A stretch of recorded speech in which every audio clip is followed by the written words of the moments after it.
Welcome to the Vibrant Life Show. This show is all about exploring the purposes God has placed on our lives and the passions He's placed in our hearts to reach the community that He's placed us in for such a time as this. Whether we're hearing stories of those living out their purposes, helping you discover your gifts and passions, or asking hard questions, or leaning into cultural moments, the goal of this show is to remind us that the life we're created to live is an adventurous one, an authentic one, a vibrant one. We are invited to live the vibrant life. This show is brought to you by Second Mile Realty. If you're in the Phoenix area and are looking to buy a home in this crazy market and someone you can trust, call Gentry at Second Mile Realty at 480-540-9061. Well, hey everyone, I am your host, Gentry, and welcome back to the Vibrant Life Show. On today's show, we're going to dive into why we need to be honest about where we are in our lives to truly get to where we want to be in our lives. We need to locate the things that are hindering us from living this vibrant life that we've been invited into. Because let's be honest, a lot of times there's this gap between where we are, where we want to be, and then trying to figure out how do we get there? How do we get to this full, abundant life that we know is promised for us? And I think deep down we all know is in there. But it's that gap in between that we've got to figure out. How do we take the next steps of what's hindering us? But first, we have to know where we are. From experience, we have these great ideas of what we want, what God has for us, even this vibrant life, but our heart isn't there. Our mind's not there. Our life situation doesn't look anything like what we're wanting it to be like. And we struggle to get to that place. We have to locate where we are right now to get to where we're going. And I have a question that I ask people, which is interesting because I can't hear your responses, but I'm gonna ask this question anyways. What is the first thing you need to know when you're going on a trip? Most of the time when I ask this question, the first thing I hear is where you're going. And although that's extremely important to know when you're going, where you're going on a trip, but the first thing you have to know is where you are. I mean, think of our phones. When you pick out your phone and you're looking up on the map, where you're going to go to dinner tonight, the first thing that's on the thing is your location. Your location has to be set to actually give you the route, give you the pinpoints, the turns, everything that you need to know to get to the destination that you are trying to reach. One day, I actually went to school in London for a little while when I was in college, and I learned this lesson, and I will never forget it. Never forget it. You know those moments that you will hold tightly forever because it was such a big lesson that you learned? Well, like I said, was in London, and we were there for the fall semester, and two of my other friends decided we were going to go on fall break and go over to Italy and to Greece for a couple of weeks. The amazing thing is that we found a flight from London to Pisa for $25. $25. And granted, that was 10 years ago, aging myself around here, but 10 years ago. And so it was a lot cheaper, I will say, but it was $25. So we were all like, yes, we're going to Pisa, then we'll just figure out our way around Italy. So we pack up, we're just frantic, getting all of our stuff together the night before, waking up super early to get to our flight. We wake up early. It was still dark out. We're at the bus station. The buses aren't even running. Yes, the double-decker buses were nowhere in sight. And so finally, we pushed their time limit. Finally, the buses started running. We end up at the airport, at Heathrow Airport, in line. And we went to go check our bags, and they said, well, you're at the wrong airport. At the wrong airport? Are you kidding me? We're at Heathrow. That's where the biggest airport in London. And they said, no, you're flying out of Gatwick. your starting location is at Gatwick Airport, which is about 45 minutes away. And the only availability we had was to run outside, get into one of those black cabs in London, which are the most expensive, but super nice cabs. Took us all the way over to Gatwick, cost us like $170. I can't remember exactly, but it was around that number for us to take that cab over to Gatwick. We run up there, throw our bags. They took our bags. We were going through security. And one of my friends has just the best hair I've ever seen on a human, pretty much, but she definitely loves her hairspray. And we were going through security, and I said, Kylan, you do not bring your hairspray on that security, like put it in your bag. Do not bring it in your bag that you're taking on the plane. And sure enough, guess what was in her bag when we went through security? That girl brought not only one can of hairspray, but 2 cans of hairspray. And I just had this moment where we're about to miss our flight. And I had to look at her and I had to decide what kind of friend I am. Am I the friend that hangs with your friend to make sure she gets on the flight? And if you miss the flight, you both miss the flight. Or am I the kind of friend that leaves her so I didn't miss the flight? And if you want to guess, I want to be the good friend, but honestly, I was the friend that took off. I started running through that airport. I'm like, nope, like that's on you. I told you not to. I'm out of here. I'm making my flight to Italy. So we get there, we're running through the whole airport, literally running to the other side. We get to the front door and they were about to shut it on us. And we're like, no, we have one more friend coming, I promise. And they're like, no, just leave or you're not getting on the flight. And we're like, just please, please, please. And we look and we see just big blonde hair just bobbing through the crowd to the front. We're like, there she is. So they let us on. We went down the tarmac, onto the flight, up the stairs, and everyone started cheering for us on that flight. Everyone was like, yay, because we had a bunch of friends waiting for us. And the flight attendant said, sit down now. And so we did, and we made our way to Pisa. Now, you're probably wondering, where are we going with this? I got to my destination. I actually did. But my location was off. I didn't take the time to look at the details of my location. And it caused not only for us to spend more time, stress, and money to get to where we were going, but it was all avoidable if I just would have taken the moment, taken the time to look at the details of where my starting point is to get to that destination. And I feel like that's kind of how we do in life. We know where our destination, we have goals, we have ideas, we have dreams, yet we don't always take the time to truly sit down and ask, well, where are we right now? Why am I not reaching that goal? Why am I not feeling like my life is exciting or vibrant or energetic or abundant? Because truthfully, I'm not sure we take the time to do it. Our lives are so busy. We're busy like I was packing the night before, trying to finish a paper, throwing my passport in a bag, that I didn't take time to look at my location. And I want to do that with you today, to look at where we are. And I can just imagine on this scale from 1 to 10, 10 being living this vibrant life, full of living into what God's created me to do, living in every day, just excited for what He has in store, big or small. And to be honest, sometimes along the way, I would probably locate myself at like a 2, 3, 4. And then there's other times in life, and to be honest, I feel like I'm in this season where I might be on the higher end of this, where I'm like, what in the world is happening? Every single day seems amazing. And I'm just on this journey with God. And we go through seasons, we go through ebb and flows, and I want to tell you that's okay, and that's life. But I want you to be honest about where you are today. I think of Genesis 3 when after Adam and Eve had sinned, they ate the fruit that they were forbidden to eat from, the tree from which they were forbidden to eat from, and sin entered the world. Shame entered the world. And their first inclination in Genesis 3 is to actually cover themselves from each other and then hide themselves from God. And there's a lot that we can unpack in there, probably for a different time together. But what I find always so beautiful is the fact that when God comes walking in the cool of the breeze in the garden at the evening, and he's coming to have this communion with them, the thing that he says first is, "Where are you?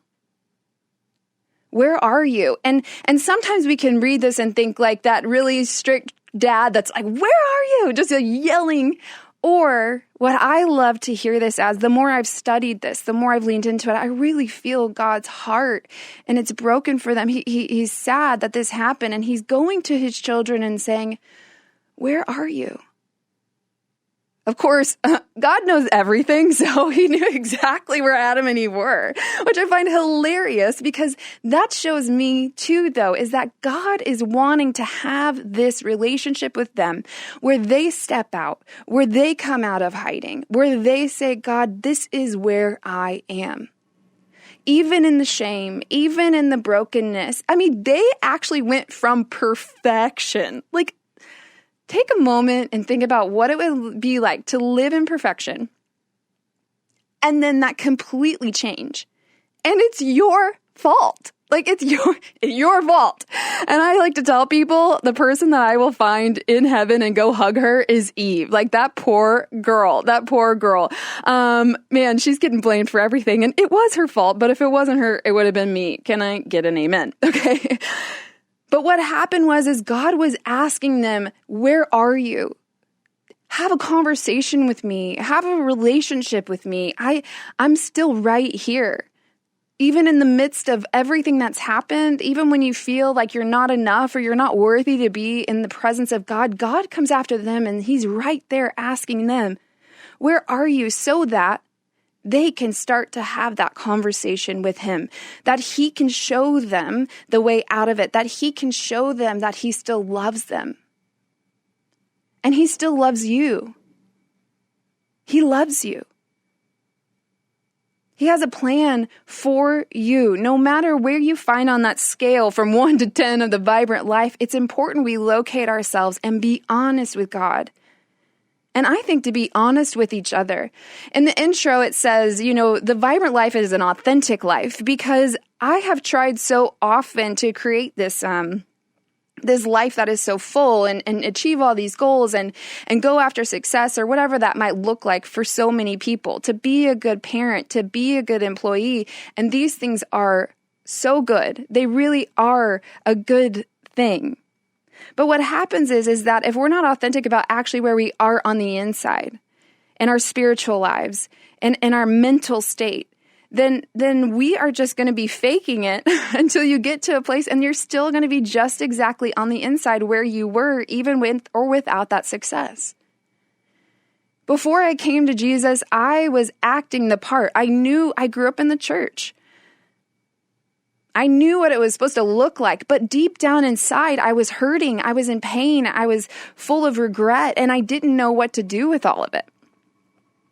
But when I came to Jesus, I just decided I'm just going to tell him everything, because at that point, whenever he is listening in and he knows my heart already, he's saying, "Where are you, Allie?" And I was able to tell him everything that I've done, every broken piece of me, and hand it over to him. And in that, I actually found true healing because I got to be honest. Honesty. We live in a world of filters and all of these fake things where you can Photoshop and all of it. Like we're getting used to this, but we should never get used to this in our spiritual lives. We should never get used to that in the Christian community. We should be different. We should look different. We should create a space where people can be real with their pain, real with their joy, real with who they are, so that we can heal from those moments and truly walk forward and find that path, that location to the destination of where we want to be. And if you're just joining us, I'm Allie Gentry on the Vibrant Life Show, and we're talking about why we need to locate where we are to actually get to where we want to be. And it's so crucial to have authenticity in our story. So what's the first thing you need to know when you're going on a trip? You need to know your location. Now, what's the second thing you need to know when you're going on a trip? And you might have mentioned this on the first one. It is your destination. See, my destination was Pisa, and I was going to get anywhere on that trip to get to Italy. And when I got there, I had the best pizza I'd ever had in my life. I had the best gelato I'd ever had in my life. And honestly, it was just the best until I went to another place in Italy, and then it was the best again. It was just above and beyond this destination. It was full of life and new things.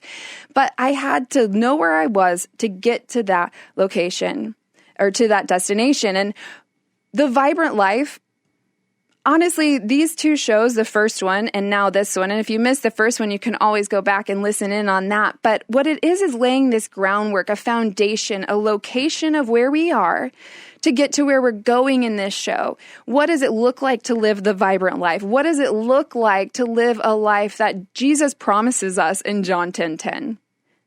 He says that he has come so that we may have life and have it abundantly, in abundance. And that's so exciting if we know how to get there. So the vibrant life, where did that come from? If that's our destination on this show, where did that come from? So honestly, this is a word that God gave me about 4 years ago. It is, I also do women's ministry. I lead it over at our church, and I decided that I was going to write a Bible study on the women in Scripture. It's an 11-week study, 5 in the Old Testament, 5 in the New, and then the 11th one is the Bride of Christ. And I just thought, what do I want to call this? What do I want to call our women's ministry? And I felt like God gave me the word vibrant, and it's full of life, vigorous, zealous, sensitive, whole. It means all these amazing things, and it is the very opposite of being asleep, being lifeless. It is about having that life and having that vigor and that zeal towards everything we do. So I thought, yeah, of course I'm going to name it. Like, that's what I named that back about 4 years ago.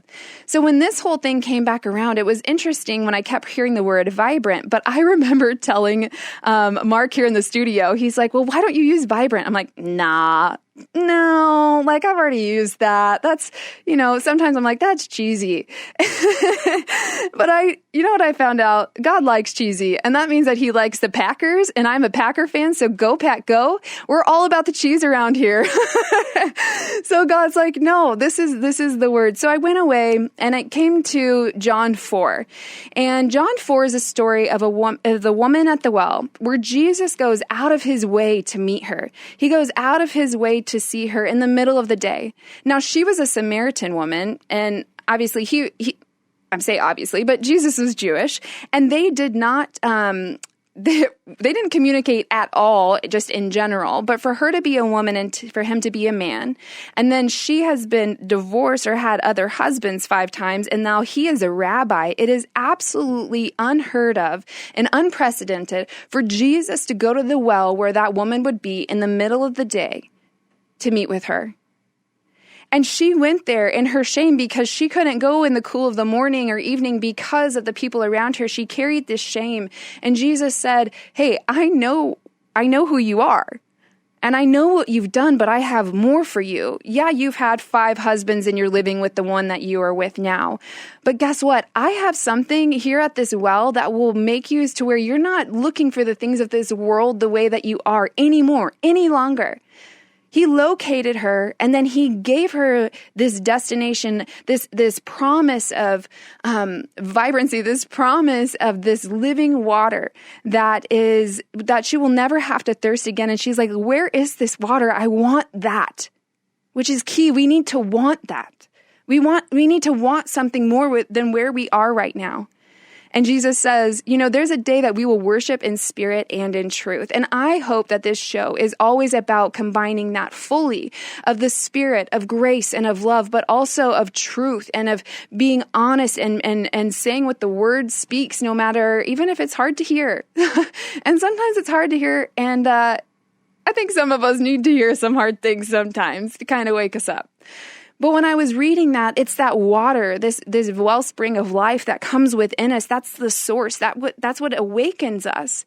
And so I literally went on Google. I'm telling you guys this. I went on Google and I just hit this search that said, water, the source of life.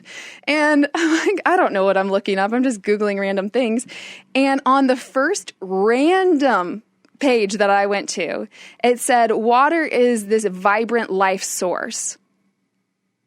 I'm like, what is up with that word? It is everywhere. And in that moment, I realized that I've been running from that because God is saying, no, this is the time to really lean into the fullness of all that I have for you. The Spirit is this wellspring of life within us that creates this vibrant life. We have to be attached to the source of the water. And when we think about where we are right now, are you attached to that? Are you hooked up to that water source? Are we in the Word? Are we in community? Are we dreaming about maybe where God's taking us next? This is his destination for us, is to live fully. He wants to give us this living water of abundance, and he's also the bread of life for us. And she went out when she realized where she was and that there was another option for her. She went out not only excited about herself, but she went and told everyone about what she had just heard, who she had just met, and that town was turned upside down. She went back, didn't care about her shame, didn't care about her past, didn't care about the labels anymore, because she found the one who gave her her identity. And then she brought everyone with her because she found this vibrant life that she wanted people to share in. And it's that location and realizing, how do we get out of this? How do we move forward from this? To be honest, in this last season, about this last year, I wasn't in the most wellspring of life phase of my journey. And, I've been doing ministry for 8 years now and preaching and teaching for 4. And this was the first hard season that I'd have where I didn't feel like I was living this exciting, zealous, full of life type of faith. And it wasn't until January of this year, and I'm telling you, I think it started, of June 2020.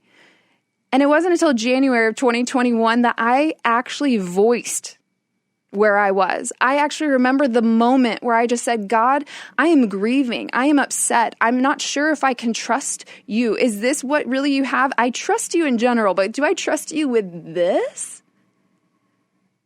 How am I at this point in my life? It doesn't look anything like I thought it would.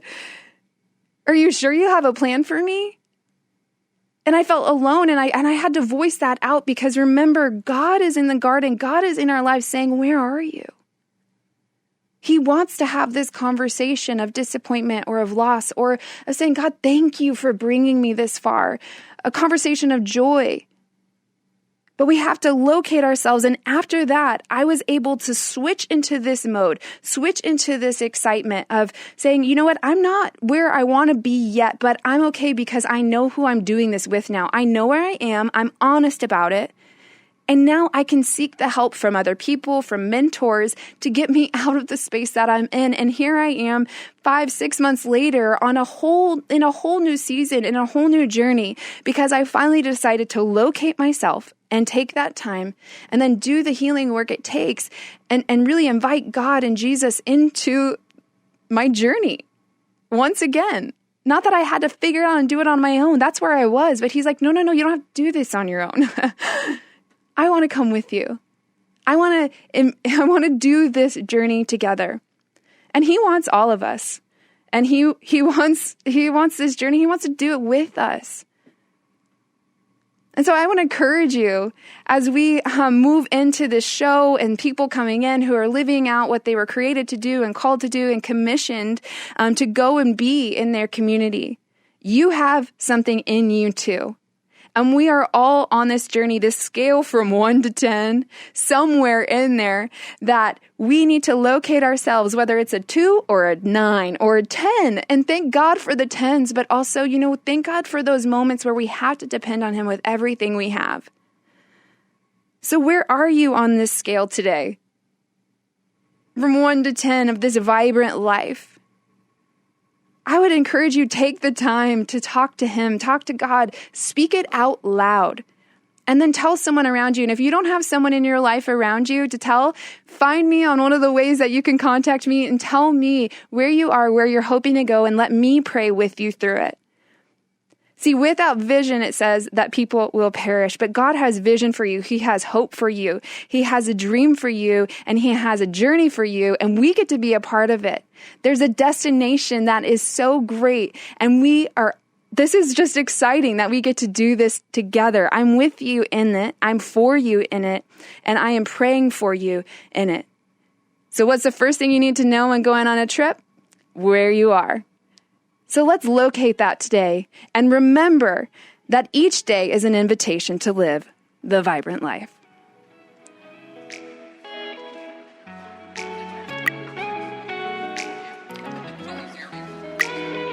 Thank you for joining me on the Vibrant Life Show. I would love to connect with you and get to know you. My favorite place to hang out is over on Instagram at ali.gentry or over on Facebook.